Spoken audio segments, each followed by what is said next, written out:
bahwa yang memberikan bekas yang bermanfaat itu zikir yang selalu disertai dengan kehadiran hati. Nah ini zikir nang bermanfaat itu, zikir nang ganal pahalanya itu adalah zikir yang terus menerus disertai dengan kehadiran hati yang berzikir. Nah ini maksudnya. Jadi zikir itu melebihi pahala dari ibadah-ibadah lain apabila zikir itu dilakukan dengan terus menerus disertai dengan hati yang hadir.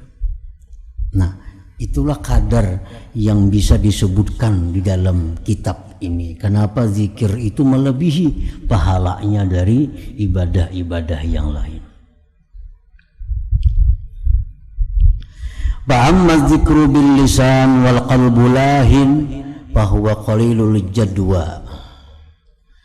Adapun zikir dengan lisan sedangkan hatinya lupa, hatinya lalai, maka itu sedikit manfaatnya walaupun ada juga pahala.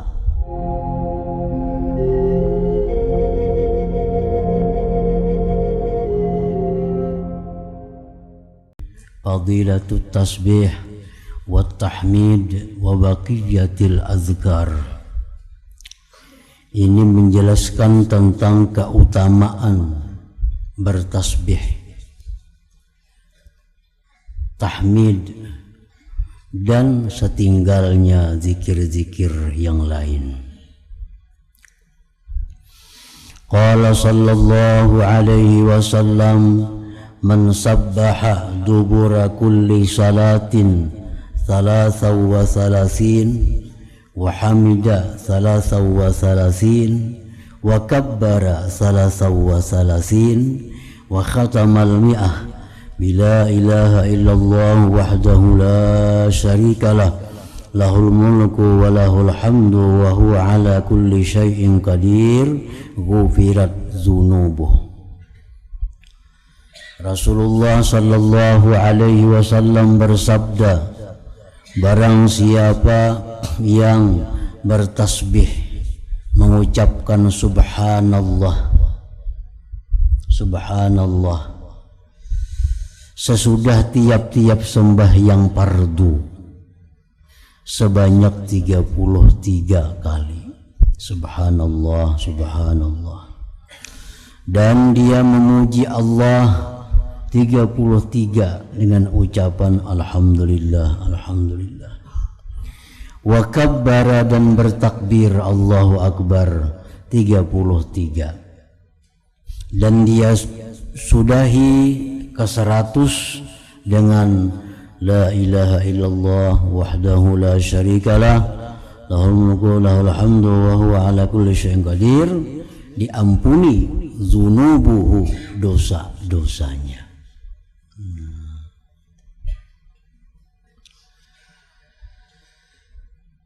Jadi para ulama mengatakan bahwa apabila ada dalam sebuah hadis itu perintah bilangan, maka berarti bilangan itu jangan ditambah, jangan dikurang. Nah, apabila ada perintah bacaan amalan disertai dengan bilangan tertentu, maka itu jangan ditambah, dikurang. Karena itu ada rahasia yang hanya diketahui oleh Rasulullah sallallahu alaihi wasallam. Jadi 33 mesti 33. Jangan sampai 34, 35. Nah, kadang mesti banyak itu baik. Untuk zikir-zikir yang tertentu ini. Ditutup dengan la ilaha illallah wahdahu la syarikalah lahul mulku wa lahul hamdu wa huwa ala kulli syai'in qadir. Jadi kada berbuat yuhyi wa yumit kada. Lahul mulku wa lahul hamdu wa huwa ala kulli syai'in qadir. Ghufirat dzunubuhu, maka diampunilah dosa-dosanya. Yang dimaksudkan dengan dosa-dosa ini adalah tentu dzunubuhus sagair, dosa-dosa yang kecil, yang berhubungan dengan Allah Subhanahu wa ta'ala.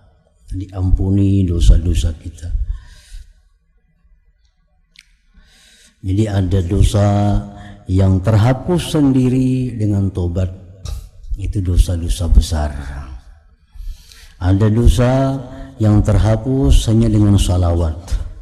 Ada dosa yang terhapus hanya dengan zikir tertentu.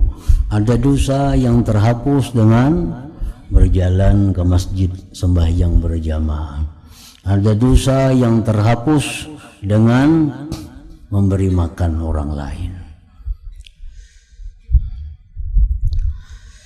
Wa qala sallallahu alaihi wasallam, dan sabda Nabi lagi, man qala subhanallah wa bihamdih fil yaumi mi'ata marrah, siapa yang mengata subhanallah wa bihamdih sehari itu 100 kali, huttat khatayahu, digugurkan kesalahan-kesalahannya, dihapuskan juga dosa-dosanya. Subhanallah bihamdi, subhanallah bihamdi, subhanallah bihamdi 100 kali. Wa qala sallallahu alaihi wasallam, ahabbul kalam ilallah ta'ala arba'un, paling disukai perkataan kepada Allah Ta'ala ada 4. Subhanallah, walhamdulillah, wala ilaha illallah, wallahu akbar. Itu 4 kalimat. La yadurruka bi ayyihinna bada'ta, tidak mengapa engkau dengan apa juga di antara yang 4 itu engkau mulai. Jadi baik subhanallah walhamdulillah wala ilaha illallah wallahu akbar, atau la ilaha illallah walhamdulillah wa subhanallah wallahu akbar. Nah, terserah kita mulai dari mana. Tapi umumnya subhanallah walhamdulillah wala ilaha illallah wallahu akbar. Wa qala sallallahu alaihi wasallam, kalimatani khafifatani 'alal lisan, thaqilatani fil mizan, habibatani ilar rahman. Ada 2 kalimat yang inting di atas lisan, berat timbangan, disukai kepada Tuhan. Subhanallah wa bihamdi, subhanallahil azim. Nah itu 2 kalimat itu walaupun intim sedikit, tapi Tuhan suka dan memberatkan timbangan amal seseorang di akhirat nantinya. Subhanallah bihamdi, subhanallah azim. Jadi semuaan ini kayaknya ada sudah di dalam ratib-ratib yang kita baca itu. Baik ratibul haddad, di situ ada subhanallah walhamdulillah wala ilaha illallah wallahu akbar, subhanallah bihamdi, subhanallah azim. Nah, ini ulama-ulama kita bahari dahulu sudah menyusunkan ratib. Bila kita baca ratib itu, maka zikir-zikir yang afdal, zikir-zikir yang disukai itu sudah masuk di dalamnya. Jadi kita kada repot lagi mengumpul seorang. Dengan kita baca ratib pagi dan sore, kita tergolong orang yang berzikir kepada Allah dengan zikir yang bermacam-macam, dengan zikir yang banyak. Nasirru fadilati zikri, rahasia kelebihan zikir. In qulta ma balu zikrillah subhanahu ma'a khiffatihi 'alal lisan wa qillati ta'abi fihi sara afdala wa anfa' min jumlatil ibadat ma'a kasratil masyaqqati fiha. Jika engkau berkata, apa keadaan zikir itu serta intingnya diucap, sedikit susah payahnya, jadilah zikir itu paling afdal, paling bermanfaat dari sekalian ibadat serta banyaknya musyaqqat pada ibadat itu. Orang bersedekah, mana afdalnya lawan orang berzikir? Afdal orang berzikir. Nah, orang berperang fisabilillah, mana banyaknya pahala lawan orang berzikir? Banyak pahala orang berzikir. Jadi apa rahasianya di dalam zikir itu? yang singkat inting tapi pahalanya lebih besar daripada ibadah-ibadah yang sulit. Na fa'lam, ketahuilah, anna tahqiqa hadza la yaliku illa bi'ilmil mukasyafah, bahwa memastikan ini tidaklah patut kecuali dengan ilmu mukasyafah.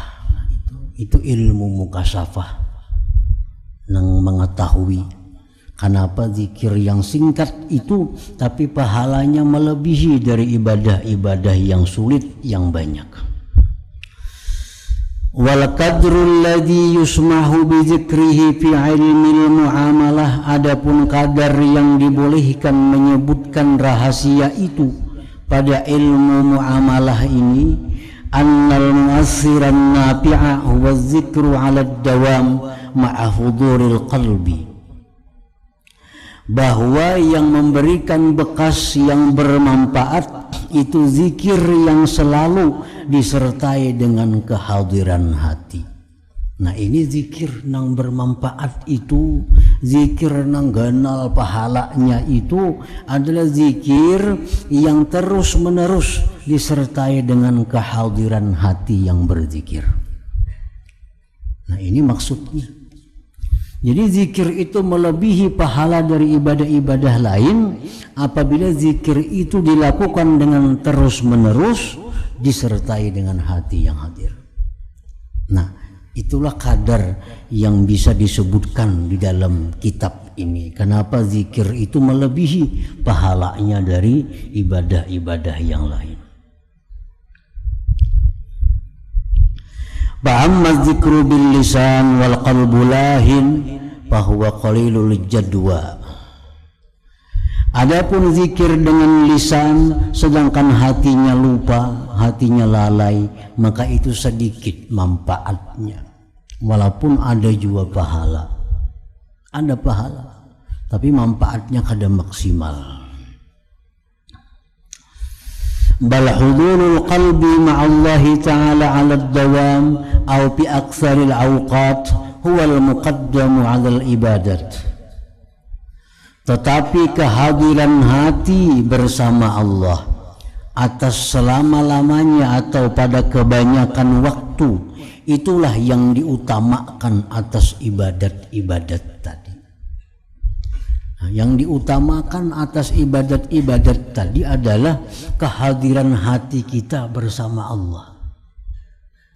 Kalau orang berperang, ini taruhannya nyawa, tapi nya berperang itu kada ada ingat lawan Allah.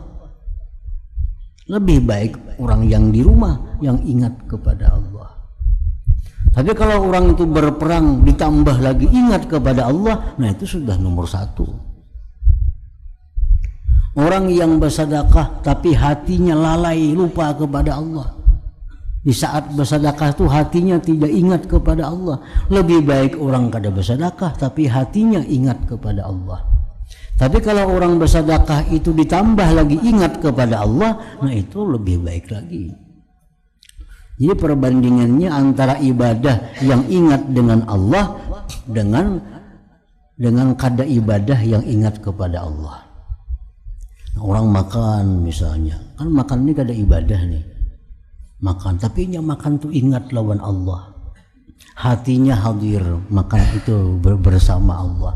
Nah, lebih baik orang makan yang ingat dengan Allah ini daripada orang yang sembahyang tapi hatinya kada ingat dengan Allah. Lebih baik orang makan, minum tapi hatinya selalu ingat kepada Allah. Lebih ganal itu pahalanya dari orang sembahyang tapi hatinya lalai kepada Allah Subhanahu wa ta'ala.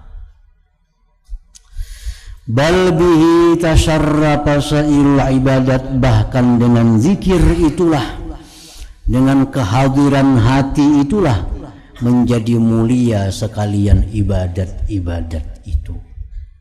Ibadat itu menjadi mulia apabila disertai dengan kehadiran hati bersama Allah Subhanahu wa ta'ala.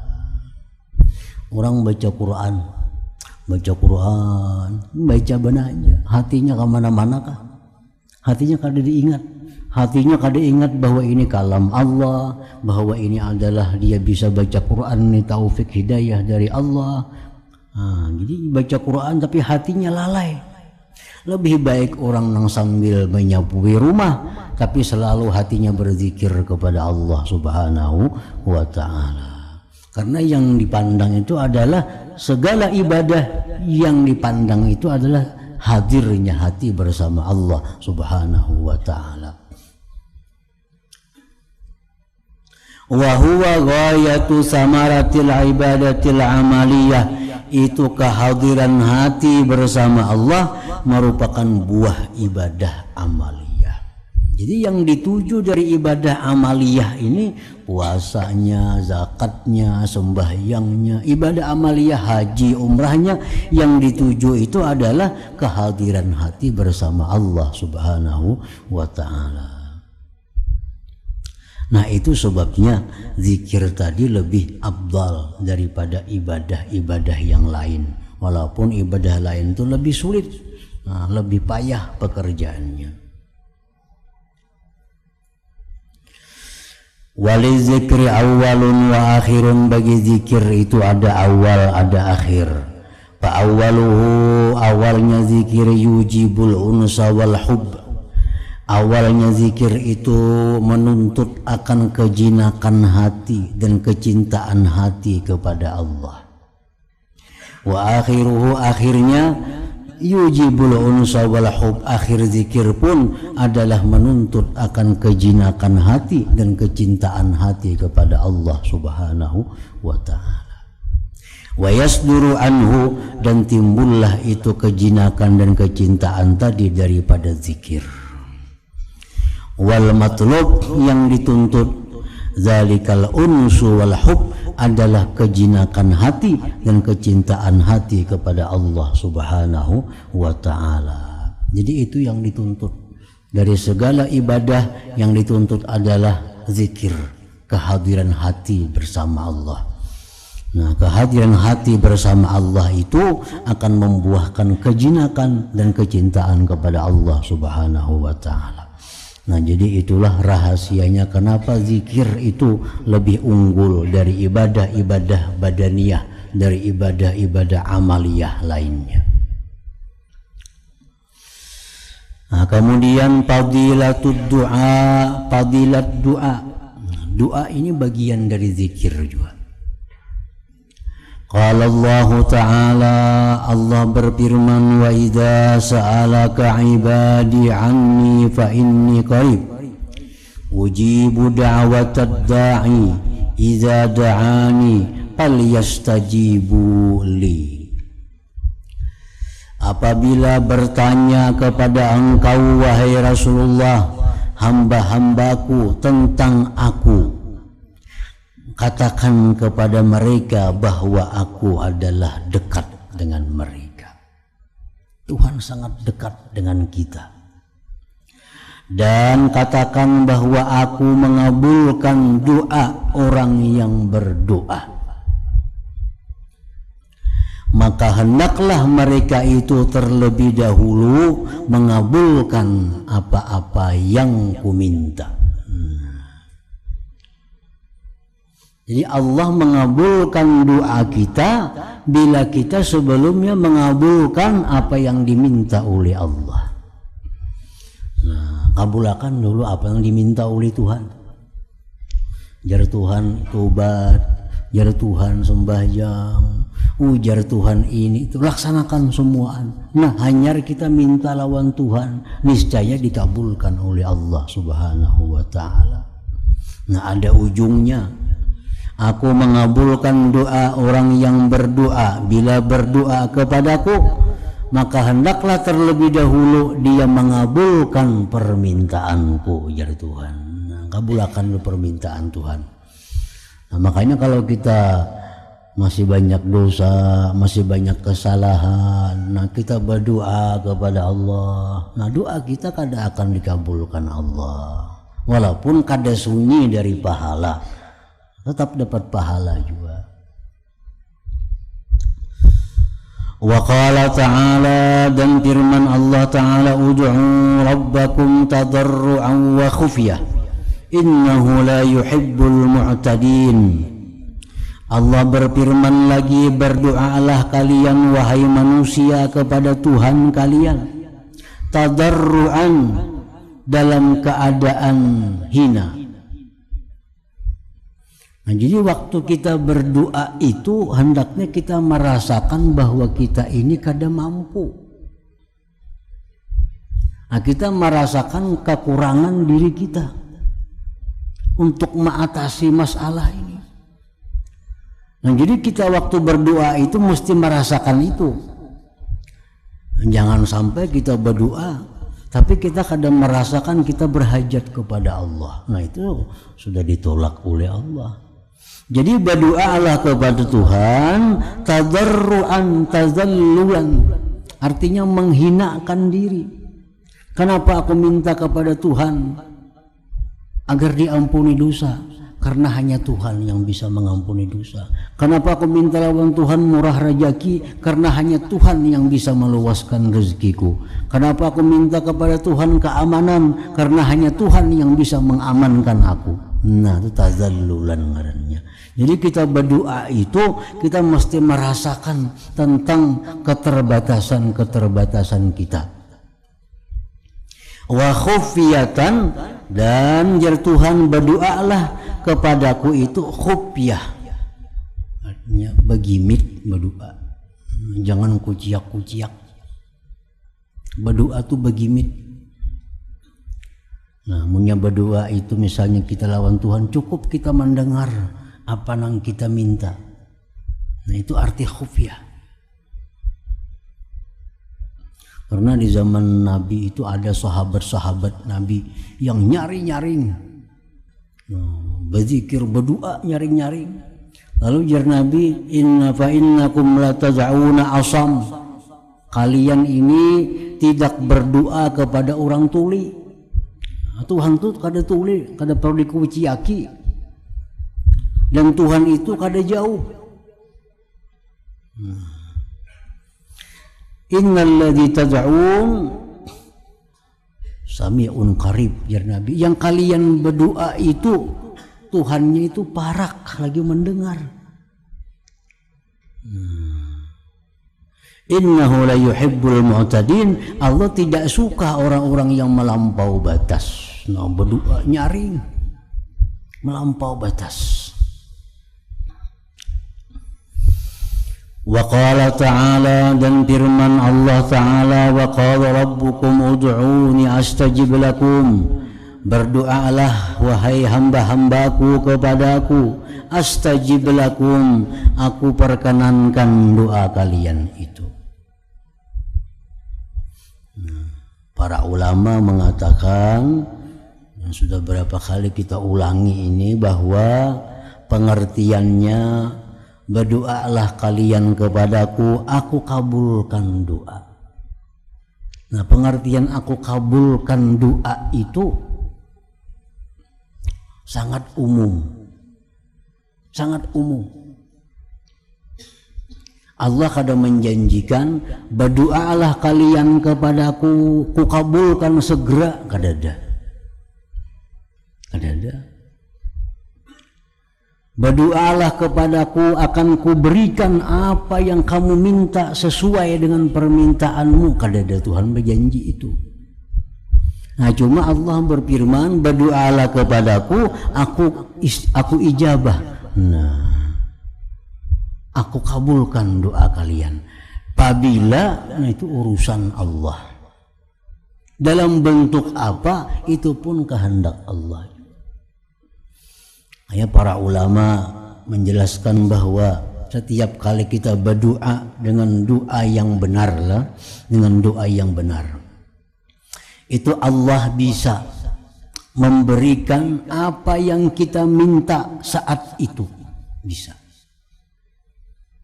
Ya Allah, hamba sakit, sembuhkan, bisa saat itu sembuh, bisa. Ya Allah, misalnya mudahan si fulan itu, ini itu terjadi, bisa. Nah, Yang kedua, Allah bisa mengabulkan doa kita itu fi waktin akhar, di waktu lain, li hikmatin alimah Allah, karena ada hikmah yang diketahui Allah. Kita berdoa, ya Allah, luaskan rezeki hamba, ya Allah. Tapi kayaknya Tuhan mengabulkan itu di waktu kita umur sudah 60 tahun. Sekarang kita umur 30, hidup miskin, susah. Tiap hari berdoa lawan Tuhan, ya Allah, hamba miskin, hamba susah, luaskan rezeki hamba. Itu bisa dikabulkan Tuhan kayaknya 30 tahun kemudian. Karena ada rahasia yang hanya diketahui oleh Allah Subhanahu wa ta'ala. Itu Nabi Musa berdoa kepada Allah untuk mengalahkan Fir'aun itu 40 tahun hanya dikabulkan oleh Allah. 40 tahun hanya kabul doa Nabi Musa. Nah, jadi kita bisa berdoa kepada Allah, Allah kabulkan apa yang kita minta persis, tapi waktunya akan datang. Nah, yang ketiga, ujar para ulama, doa kita itu dikabulkan oleh Allah, tapi diganti oleh Tuhan dengan tolak bala. Dengan tolak bala. Kita minta kepada Allah misalnya keluasan rezeki. Nah, diganti Tuhan. Kendaraan kita yang mestinya hilang jadi kada jadi hilang. Nah, itu bisa. Kita malam ini berdoa, ya Allah, luaskan rezeki hamba, ya Allah, dikabulkan oleh Tuhan. Cuma rezeki tetap kada diluaskan, diganti lawan tulak bala. Tulak balanya apa? Mestinya kendaraan malam ini hilang, dirubah jadi kada jadi hilang. Nah, bisa terjadi juga itu. Tuhan bisa memberikan permintaan kita dengan demikian. Apa yang kita minta kada diberi tapi diganti. Nah, diganti. Yang keempat,